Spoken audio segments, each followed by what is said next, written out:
The sermon, the one you guys were all in. Let's go! We can see it! Because I know you guys just wanted to hear me preach. We're going to talk about follow-up. Yeah. We're going to be talking about follow-up, the why, the how. Yes. You know, we've been going through some things, you know, campus evangelism, you know, lifestyle evangelism. Why do we evangelize? But let's talk about follow-up today. Because all we thought, like, meeting people is great, but how do you follow up with them? You know, where's your heart and your skills at in this area? Specifically follow up. Do you know your how to follow up? Do you know why you want to? Do you know how to follow up, but you just simply lost your why? Maybe you know your why, but you just don't know how.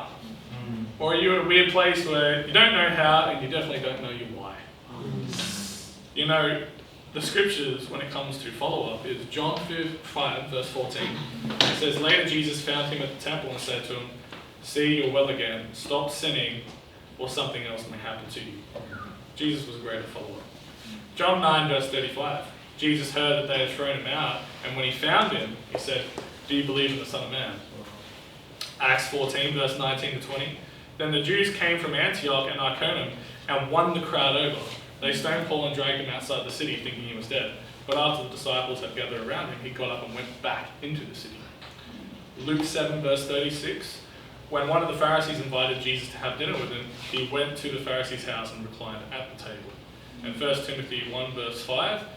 The goal of this command is love, which comes from a pure heart and a good conscience and a sincere faith. And of course, Romans 12 verse 9. Love must be sincere. You know, the why. What's the heart behind following up with people? Well, 2 Corinthians 8 verse 8 says, I am not commanding you, but I want to test the sincerity of your love by comparing it with the earnestness of others. You see, the words, I love you, are often used, but they're rarely followed up with action. Our love must be sincere and genuine. Just like the love God has for us. Okay. Nothing screams out religiousness or insecurity more than you meeting someone, talking about God's love, but then you don't show up with a lack of follow-up. Nothing screams, I'm religious more than that. You know, following up with people makes them feel loved. Why? It demonstrates something. It shows a genuine interest. It shows commitment and a sense of stability and dependability in a relationship. We all saw Wen get up here and talk about in communion about what it literally was like to feel like she's been let down so much. Well, that's the world's love. But sometimes we can bring the world's love into the church and forget that really it's Jesus' love that we need to imitate. And therefore that's the love that we have. That's the one that we could always depend on. And thank God, because that's the love that Wen was depending on. It can show that you value a person beyond a single interaction. While we may be afraid to follow up with a newfound friend, they're often afraid that you just won't. I can't tell you the amount of times that I've brought to church someone who was previously met by someone but just didn't follow up with them. Think about how many of your friends that you've got in contact with and all that stuff, but I ended up studying the Bible with them and I ended up bringing them to church. Where is the love when it comes to loving people? Quality follow-up with people makes them feel loved because a personalized follow-up that references specific details about what you talked about in your initial conversation, what does that show? It shows that you paid attention. That you're not just talking to some random person and you're sending some mass group message out. But it shows that you paid attention. It's not one of those phone calls where you call them up and you go, hey, do you remember, we met and this, but you don't really remember the rest of the conversation. And so it wasn't really, how do they call it? It's not that deep. But it really never was that deep with you. Consistent, reliable follow-up creates a sense of sincerity. It fosters deep trust which is a core component of feeling loved and secure in any relationship. Relationships aren't built in a single interaction, you know. I don't know if you know this, but you don't just make best friends with someone in one day. It takes time. I commend those people that do have best friends in one day.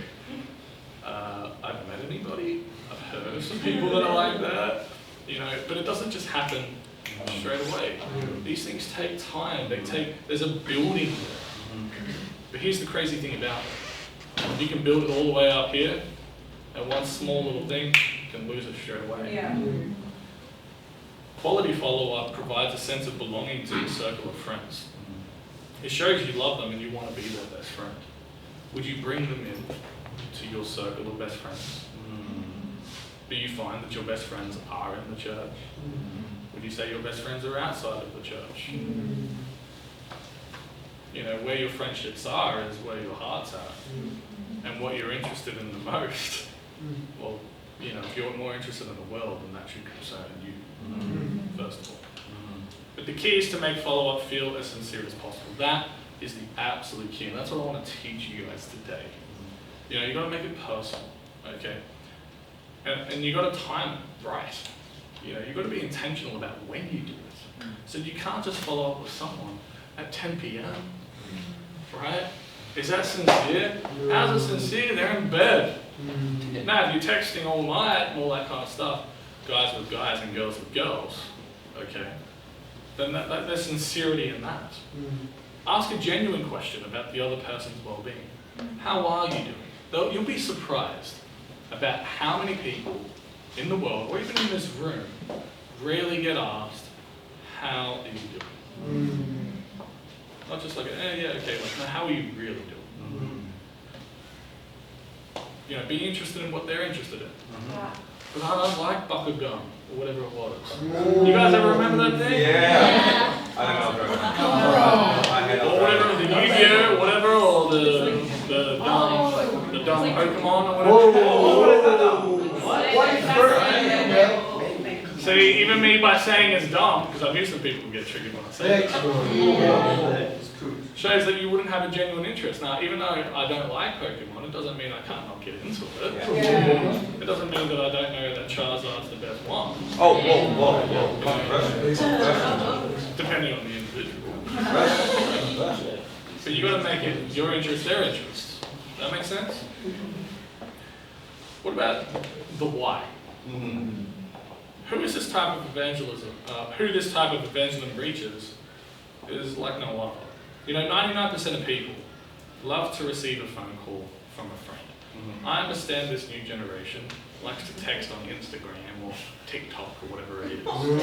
And some people find it weird for you to phone call, but you know what? Would you find it weird if your mum never wanted to call you and she only wanted to text you? Yeah, it would feel pretty weird. Why? Because you're close with mom or dad or whoever family member it is. You want to hear their voice. There's something about it that's very different. And let's just be honest. You can't necessarily communicate in a way over text that you can when you're speaking to someone. Because if I say something sarcastic, they'll say something like, you guys sing that little Cane and Pill thing, you want to go? And the guy's like, you want to go? And the guy's like, you want to go? You can hear it in two different ways. So, what does a phone call do? Everything. Even if they initially are resistant, the only way to build a friendship is to push through their resistance. You guys heard me speak last time about the Schuster example, how I forced myself into this guy's life. You see, when you force yourself into someone's life, you go, I'm going to be your best friend, I don't care what you think. That shows something. That shows, man, this person really wants to love me. It goes a long way. God allows us all to be met more than once by Him through others. Right. You know, He touches us many times in our lives to get us to the point of being ready to be converted. Yeah. God knows how to follow up. Even if it's not through you. You'll get your friend to meet Him and then all of a sudden now they're open. Did you hate it when that happens? And you'll go, well, I'm still fruitful because I'm in birth. When we're His instruments, Or I like to say, when we're a tool, or his tools, in someone's life at a specific time, we got to take it very seriously. That, yeah, we are God's instruments. We are meant to be used specifically. Yeah. And if we don't use it, you know who else will? Satan. Yeah. And he'll strike at any time. We know that. Why? Mark 4 verse 15. Come on. Some people like seed along the path, right? When the word is sown, as soon as they hear it, Satan comes and quickly takes away the word that was sown in them. So if you don't come and snatch them up, Satan will. You got to value every relationship. And the contact of theirs that you actually have. Maybe they're not the person you met. Doesn't matter, you can still get their contact and follow up with them. Yeah, that's right. You best believe that I'm catching up with Rami. He's not my guy. I don't really know who met him. Who did meet him? Yeah. Oh, he came from Meta. There you go, that's God's fruit. But nevertheless, here's someone from the place, of all places, Iraq. Yeah. That goes, I want to put God first in my life. But it doesn't matter. You can go to my Bible talk, but it doesn't mean that I'm not going to follow up with him and love him. Yeah. Come on. Just because someone else isn't your age, and he's not my age, he's far from my age.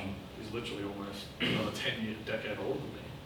Doesn't mean you shouldn't love that person, follow up with them. You go, yeah, well, I'm different. And I like Fortnite. Oh, yes. And they like talking about taxes and stuff. We're on a different wavelength. But Jesus was it. We're meant to be like Jesus. Yeah. Jesus will talk about all those things. You got to value every new relationship. You know, I pray over many situations and then message them right after. You ever get those messages from me early in the morning? Some of the guys will probably get that, or maybe even some of the girls. You'll get those messages because I'm praying at that moment and I'm praying through the different situations going on. What about this person? Have you followed up with that person? Have you talked to this brother? How's this brother doing? How's this sister going? What are you up to with that? When's the next study? These things matter.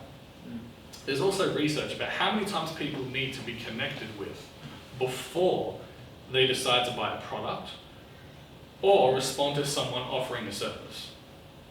Pretty interesting study. But it usually takes about 5 to 8 touch points. Like 5 or 8 times where they get interacted with a certain product, where they start to think about, maybe I should get this, or maybe I won't.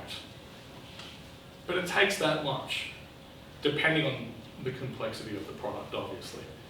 But it's less about a fixed number, and more about building confidence through repeated exposure, education, and addressing objections, making it feel safe and necessary. So why multiple exposures? Why so many touch points? Helps build trust. Each interaction reinforces what? Credibility. I can't talk to the guys about WoW unless I tell them about it 8, 6, 7 times. They go, maybe this is a good game. If I just tell them about it once, then I'm going to go, oh, well, forget about it. But they need more information. People like to research, or as they say in the English language, research. Compare and learn, requiring diverse information. You know, overcoming their own negative feelings. People resist change at the end of the day. They do. They don't like it. So repeated nudges, what do? They help overcome hesitation. It's like if you keep encouraging someone to share, eventually you know what's going to happen. They're going to share. Yeah. That's cool. Not just talking about the food, brother, but I'm talking about sharing your faith. With a complex issue like people's beliefs, though, people need more convincing than impulse decisions, like choosing a new dress or a pair of shoes. Okay? It needs like constant touch points. I've been in touch with Jed for quite a while now. Now, Jed is a Filipino guy who you would look at and go, you don't necessarily act like a Filipino. He's a cool guy. He's a really, really cool guy. Not Filipinos are cool, but he just doesn't dress like that. But he's a guy who comes from a believing background, doesn't necessarily want to follow because the Christianity he grew up with isn't something that necessarily appeals to him.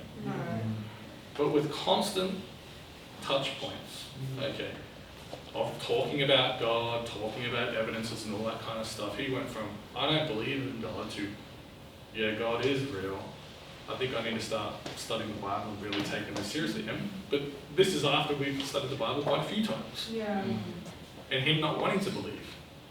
But the more you reinforce a fact, or the more you reinforce an issue, the more it plagues their mind. So he would come up to me and goes, I just can't get it out of my mind what you've been talking about. It just keeps coming and coming back and coming back and coming back. So these things, these constant follow-ups are so important. You know what it's called? Love. When you constantly love on someone. And you know what the Bible says about love? It doesn't fail. And so if you keep loving someone, you can love them to death. Till eventually, you know, they'll die spiritually and go to heaven. So if you're going to love someone to death, do it that way. The longest, I'll give Joe's example, the longest that Joe has ever followed up with a person helping them become a Christian is 2.5 years. Not a family member, okay, but just another person. Right. You know who that person was? Obed. Yeah. Obed ended up becoming a Christian. And he ended up marrying an incredible sister called Bonnie. And they're in our church in Sydney. They have a little beautiful baby and all that stuff. Obed's from Pakistan. Luke chapter 8 verse 15 says, but the seed on good soil stands for those who are noble and good heart, who hear the word, retain it, and by persevering produce a crop. But you know what we forget? The persevering part. We forget the persevering part. So my first point, because we're just getting to the first point, how we follow up. How do we do it? Well, 2 Timothy 1 verse 7. For God did not give us a spirit of timidity, and you guys know what it means to be timid, right? It's chicken little. He didn't give us that. But a spirit of power, of love, and personality, of sound mind. With the people we immediately meet, that day. You know, that day. When we meet someone and get their contact, we should always text them about an hour or two later. Not the next day. It's got to be that day. With a message of, thank you for taking the time to speak to me. And then you follow up with something personal that you've actually talked about in that conversation. Whether they respond to that text immediately will actually tell you a lot about the conversation that you had. It'll tell you a lot about how interested they are in either the friendship or what you spoke about. But it's also, here's a really cool part, it's a little insight into their character as well. What kind of character do they have? Okay. That week, you know, throughout the week, you want to build an emotional relationship with this new friend as soon as possible. So ideally, call them. Do not text the next day or 2 days later to start building the relationship longer, and otherwise it starts to feel like a transaction to them. Does that make sense? Yeah. And you can just talk about whatever. You don't always have to talk about church stuff, because you know what that's called? Religiousness. The conversation should be personal, about them for the most part, with the goal of meeting up in person as a next point of building the relationship, the touch point. Okay? And then of course the long term, right?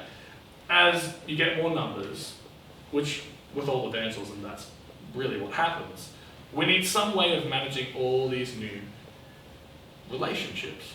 So how do you do that? That kind of feels a bit overwhelming. Well, you can use what Joe likes to use, a numbering system, where you put a number 1 next to the person that's really responding to you, often with an asterisk next to those studying the Bible. So you put the asterisk for, say, someone studying the Bible, and one that someone's really responding to you. You can then put a 2 in front of those who are keen, but they're not immediately keen, but they're pretty keen. You can put a 3 in front of those that are interested, but more, you know, they're more long-term people. You know they're going to take their slow burners, they're going to take some time. You can put 4 for those who are totally uninterested, but they might come out for a special service. Or you can put a 5 for those who are uninterested, but you really want them to come to church because they've add a lot to the church and they've changed the dynamic. And so there's a little picture there, so you can kind of take a look that gets to the point, I guess. All right. Have a weekly, disciplined, set time for follow-up. Because here's the thing, guys. Like discipling, if you don't set times for yourself to do it, Guess what's not going to happen? You're not going to do I'm it. gonna do it. So I find that nothing gets done for me consistently unless it's really in my schedule or to-do list for the day. Try to follow up at 4 p.m. 4 p.m. to invite people out to a Wednesday midweek. 4 p.m. on Thursday to invite people out to Bible talk on Friday night. So Tuesday is the 4 p.m. And then of course, Thursday, 4 p.m. for Friday night Bible talk. And then Saturday, 4 p.m. for Sunday. Pretty simple, okay? But if you're consistent at that time, and everyone's pretty free at 4 p.m. usually, unless they might be working, but they can respond right after work. The point is, the consistency is more important than the time we make sure that we do it. Call rather than text is the number one rule though. Just a simple call. And if they don't pick up, then text starting with, hi, I just tried calling, and then you can talk about, hey, what you wanted to talk about. Wanted to see how you were doing. I know we talked about this last time, and I'd love to see you at church. What do you think? You know, build a friendship and always believe that they can become a Christian. I'll go through 1 Corinthians 13, verse 4 to 8 for the things that really apply to this one. Come on. Love is patient. Follow-up takes a lot of time. Mm-hmm. Love is kind. It's not easily angered. Always hopes. Always perseveres. And of course, love never fails. You know, people want to know how much you care, just like what Gideon was saying, and like we always say in the church, they want to know how much you care before how much you know. And there are ways that you can touch someone's heart more than you realize. Yeah. A personal conversation where you connect with them and they feel loved and cared for. That's why you do that, through a call and not a text. You know, send many little YouTube clips that really help someone. They go, hey, have you considered this? I know we're talking about God and all that kind of stuff. Here's this really cool 5-minute clip on how to believe in God. And he's an MIT professor, and he talks about how to believe in God in 5 minutes. And there's a little scientific proof on that. And so I attached a little link so you can actually take a look at that in the notes, which has that, okay? Meeting up with them for a coffee, listening. You go, well, I don't like coffee.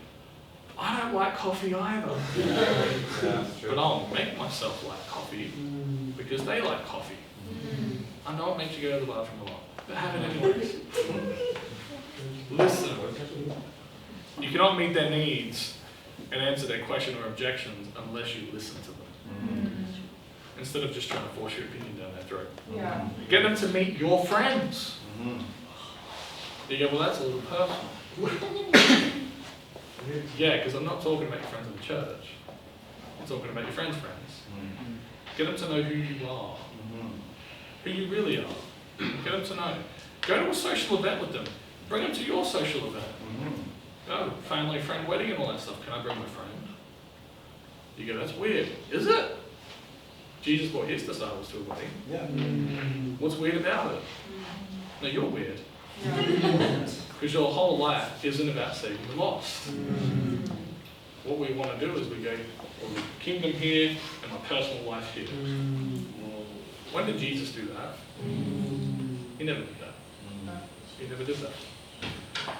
Show them a testimony in person or online. Just sharing your testimony. I know this sounds like super cringe, but a lot of people do that. Because that's what people want to hear, they want to relate to. You talk about what God's done in your life, makes all the difference. I like to share my testimony all the time. Before I start a Bible study, I go, this is what God's done for me. I get a perfect wife, perfect baby, and life's amazing, and that's what God's done. They go, what? No. Yeah. I go, yeah, you can have that. Let's get into the Bible. You know, send YouTube sermons on relevant subjects that they're interested in or that could help them. Go support them in an activity that they like. Watch their game. There was this little guy called Henrik. By little, I mean he had dwarfism, so he's about to here, but he competed in the Special Olympics. And he was trying to go and play for Norway.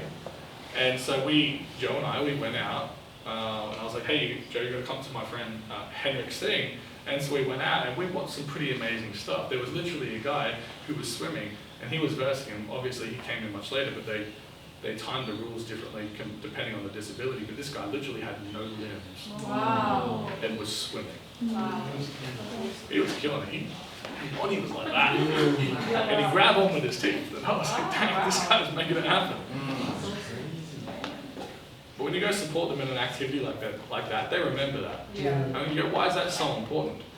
Because their dad never showed up for their game. Right. That's all they probably longed for. Write them a card. Write a card. Cards are not outdated because they take a lot of effort, much more than a message you can get on Messenger. Buy them a Bible. Maybe they never had one, and you are going to give them their very first Bible that they've ever had. Or help them have a Bible app to download. You know, send them the movie of the Gospel of John in their own language. When you send it to them, not the English language, but their own language, they go, wow, that's really thoughtful. Especially, like, say if they're Chinese or whatever it is, they go, man, I can't believe, or Japanese, they have it in my language. I had no idea. How helpful is that? And there's a link in the notes as well with that. Remember that all these things are not in vain if they don't respond to your love as Jesus loves those who are lost. You know, pray, and then pray some more for them. You can never get enough of prayer. We're trying to loosen people from the grips of sin, the world, and essentially Satan. That is the ideal. Okay? But we're in a spiritual war. And when you're in a spiritual war, what do you fight with? Spiritual weapons. So you don't fight with your little laptop, your little gaming mouse or something. No, you know, Bible, you use spiritual weapons. Ephesians 6 verse 12, for our struggle is not against flesh and blood, but against the rulers, against the authorities, against the powers of this dark world, and against the spiritual forces of evil in the heavenly realms. You can't give up on people. You just can't give up on people. People may give up on you, but you can't give up on them. And I remember being paramedic, I was with James at the time, and there was multiple guys. I remember there was this guy called NEL. Is he coming around still? Is he still coming around? Yeah. He's still coming around. So I ended up helping him become a Christian. But I remember he was also studying the Bible with some other people. He was actually studying the Bible with the ICOC back in the day. And he was doing a discipleship study. I haven't got up to that part yet because he wasn't even ready for it. And then I jumped in and I studied. And I just sat down and I wanted to see how they're doing. And I was pretty friendly with the ICOC guys, and I told them, hey, we've been studying with this guy, blah, blah, blah. And say, amen. And it was really just a toss-up between, he was confused, where do I go? Where do I go? Where do I go? Where do I go? And let me tell you this, doctrine was not going to win that person's heart, no matter if what we were saying was right. What did win him? I drove an hour to his house to pick him up for church, and I drove an hour back just to bring him to church. And I would do that maybe twice a week, so I'd do that for whether, you know, that was in, because I lived in Parramatta, and if I was trying to bring him to Bible talk, I lived in Parramatta, he lived in the Shire. So to help you understand, that's like the Gold Coast. That's how far that is. Wow. So I'd pick him up from the Gold Coast and bring him to, like twice a week. Okay, that's a lot of fuel money.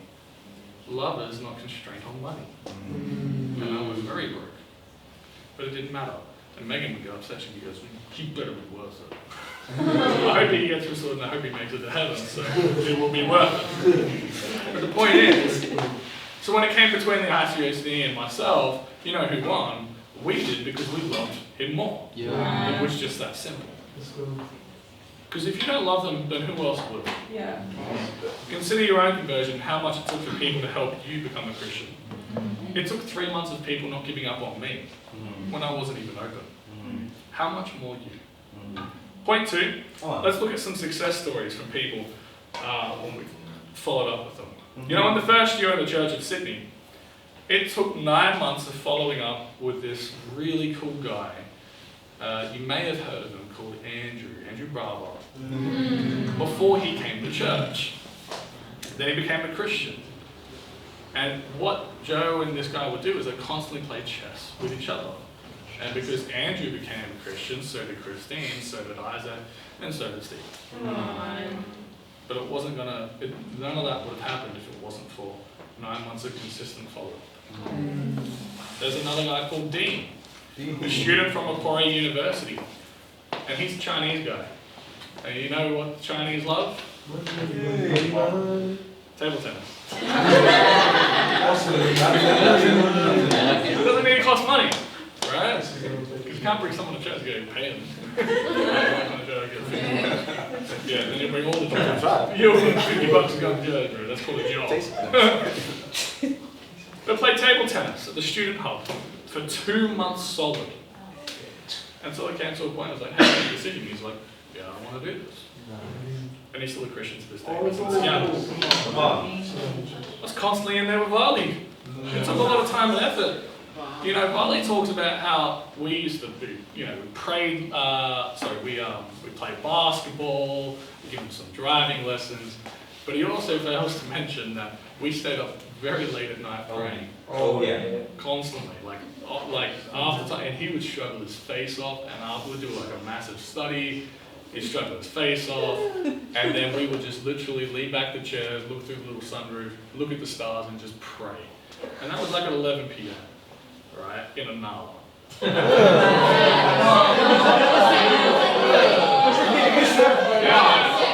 we were in these streets, man.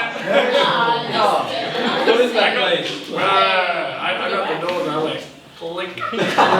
Bet off.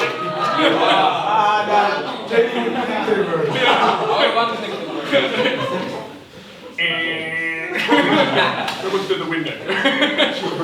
And we just pray. And we'll pray and we'll pray and we'll pray. Until his heart changed. Never give up on those who have left God. Joe would also keep every number, and this is also what I do. You can take a look at my phone.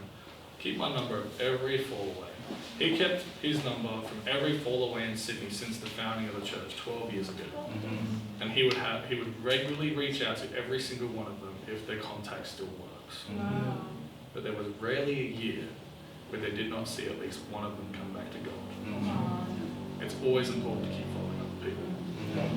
You know, after being originally met on the Bumble app by Beth and Liz, there's this really cool girl, her name's Yvette. She took 2 years of being followed up with before she became a Christian. Is that right? 2 years? Yeah. I love that girl. Yvette also was one of the people who helped found the Brisbane church. There's another guy called Gabe. After Gabe was brought out by his childhood friend, Gabe was also a Muslim. He started studying several times. It took 2 years of constant contact and love with Gabe. Coming to household nights, social events, and Bible talk before even becoming a Christian. I even had a crack at the guy. I was like Gabe and I, we went back and forth in Bible studies, but eventually it was love that won him over. Consistent follow-up makes the difference. There's another guy called Sharif. Sharif said after initially being approached by this guy called Brandon, as he saw him with his Bible out at the cafe, it took many months of Brandon doing an excellent job of consistently following up with him and texting him on Facebook and having a lot of questions answered before he finally became a Christian and handed his cards in. It can seem annoying at times, but consistent follow-up is so important. Steph. Steph's awesome. But I followed up with Steph a lot. Steph would not reply sometimes. But you know what she did reply to? Phone calls.